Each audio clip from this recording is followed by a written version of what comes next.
Бүгін мінекей біз қазақтың салт дәстүрі бойынша құрт көже жасаймыз. Құрт көже жасау үшін бірінші суымызды қайнатып, оған керегімізше тұз салып, сосын жылы суға ұнды езіп аламыз. Ұнды ыстық суға салмаймыз, өткен себебі ұнымыз іріп кетеді.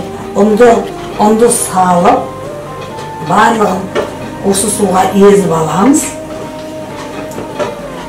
Іртік болмау керек, ұнымызда ешқандай да іртік болмау керек. Осы ұнымызда іртік болмас үшін суға салып, бәрін езіп, қайнап атқан қазандағы суымызға қазір құямыз.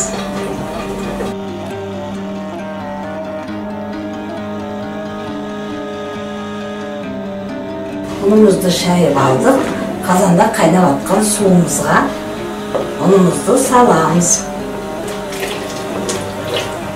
араластырамыз. Мінекей енді осы қазанымызға күрішті ыстық суға салып, бұқтырып алып, кішкене күріш қосамыз бұл суымызға. Қайнап атқан суымызға күріш саламыз. Осы күріштеріміз бәрі піскенше, барлығы қайнап піскенше қақпағын жауып қоямыз. Мына құртты ыстық сумен, жылы сумен жуып аламыз.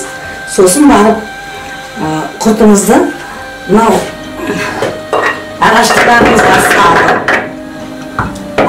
табағымызға салып, бұл құрттың өзі қалай істелінеді. Бұл құртты өзі 4 блок малдан барлық пайдалы, өзімізге пайдалы әртүрлі тағамдар жасаймыз ғой. Соның бірі осы құрт.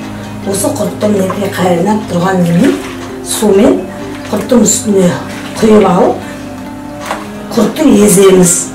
Езіп, соны қайтадан қазанға құйып отырамыз. Қанша қою болғанша осы құртымызды езіп аламыз осылай. Құрттың бүкіл дән дәрумендерінің барлығы осы суға шығады.